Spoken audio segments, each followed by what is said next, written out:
یہ عظمت باطل دھوکہ ہے، شوکت باطل کچھ بھی نہیں۔ یہ عظمت باطل دھوکہ ہے، یہ شوکت باطل کچھ بھی نہیں۔ مٹی کے کھلونے ہیں سارے، یہ ظلم کے لشکر کچھ بھی نہیں۔ اللہ سے ڈرنے والوں کو طاقت سے ڈرانا مشکل ہے۔ اللہ سے ڈرنے والوں کو طاقت سے ڈرانا مشکل ہے۔ جب خوف خدا ہو دل میں تو یہ قیصر و کسریٰ کچھ بھی نہیں۔ اسلام اگر دستور نہیں، قرآن اگر منشور نہیں، اسلام اگر دستور نہیں، قرآن اگر منشور نہیں، پھر افسوس ہے اس آزادی پر یہ ملک و ملت کچھ بھی نہیں۔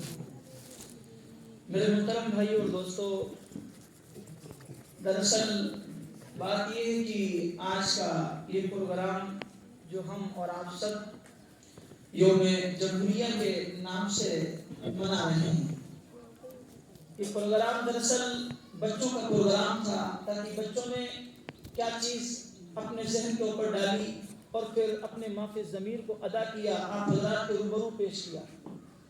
یقیناً یہاں پر بچے کے گارجنز، ان کے پیرنٹس، ماتا پتا، والدین تشریف لائے ہوں گے اور انہوں نے اپنے بچوں کی محنتوں کو دیکھا کہ آخر جن بچوں کی تعلیم کے خاطر ہم اپنے وقت کو صرف کر رہے تھے، اپنے پیسے کو لگا رہے تھے، اپنے بچوں کو ڈانٹ رہے تھے، ڈپٹ رہے تھے، ہمارے بچوں نے آج یہاں پر اس قدر مجمع کے سامنے اپنے مافِ ضمیر کو ادا کیا۔ یقیناً ہمارا دل یوں کہتا ہے کہ ان کے دلوں میں خوشی محسوس کی ہوگی، ہمارا رشتہ یوں کہتا ہے۔ اور آج کے اس پروگرام کے بینر کے اوپر جو بات لکھی وہ یہی ہے کہ جشن یوم جمہوریہ و تعلیمی بیداری کانفرنس، اس کے دو عنوان ہیں، ایک تو یوم جمہوریہ اور دوسرے تعلیمی بیداری۔ دیکھیے، ہماری نسل کے اندر جب ہی اس طرح کے لوگ پیدا ہوں گے جب ان کے اندر اس مزاج اور اس کردار کو لا کر کے بھرا جائے گا جو کردار اور جو مزاج ہمارے اکابرین نے اپنا بنایا تھا، اپنی نسلوں کا بنایا تھا، تاکہ اس ملک کو آزاد کیا جا سکے۔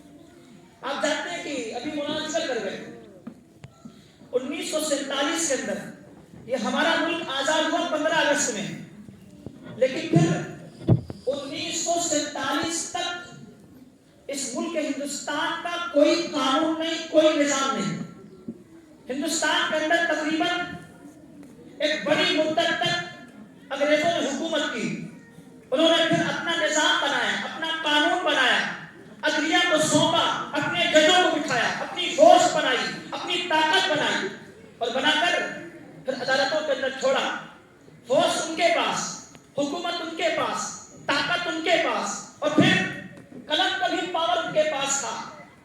اس نسل کو چاہے کوئی ہندو ہو یا مسلمان ہو، کرسچن ہو یا دہریہ ہو، عیسائی ہو یا پھر یہودی ہو، مجوسی ہو یا پھر پارسی ہو، کسی بھی دھرم سے تعلق رکھتا ہو، اس دھرتی کے اوپر جو رہتا تھا وہ انگریز کی ماتحتی کے اندر زندگی گزارا۔ وہ جیسے بھی چاہ رہے تھے، ہم اور آپ سب ان کے ہاتھوں کی کٹپتلی بنے ہوئے تھے، ان کا جیسے بھی چاہتا تھا، جہاں بھی چاہتا تھا ظلم کرتے تھے، یہاں تک عورتوں کے جسموں کے اوپر ایک کرسی بناتے تھے، اس کے اوپر ان کے حکمران بیٹھنا سیکھتے تھے۔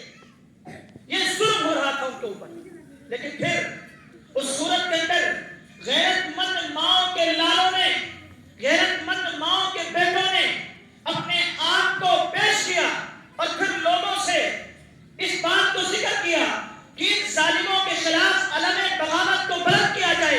اگر علم بغاوت بلند نہ کیا گیا تو ایک دن ایسا آئے گا کہ ہمارے خون کی ہولی دھرتی کو پر کھیلی جائے گی۔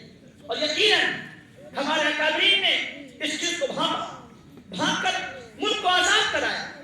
تحریک ریشمی رومال شروع کی، اس زمانے کے اندر ٹیلی فون موبائل نہیں تھا، تحریک ریشمی رومال شروع کی، اس کے ذریعے خط و کتابت کی گئی اور پھر لوگوں کو بیدار کیا گیا کہ کسی طرح سے ان کے خلاف کھڑے ہوئیے، ان دشمنوں سے جنگ کیجیے، اپنے ملک کو آزاد کرائیے۔ لیکن الحمدللہ ہمارے اکابرین کی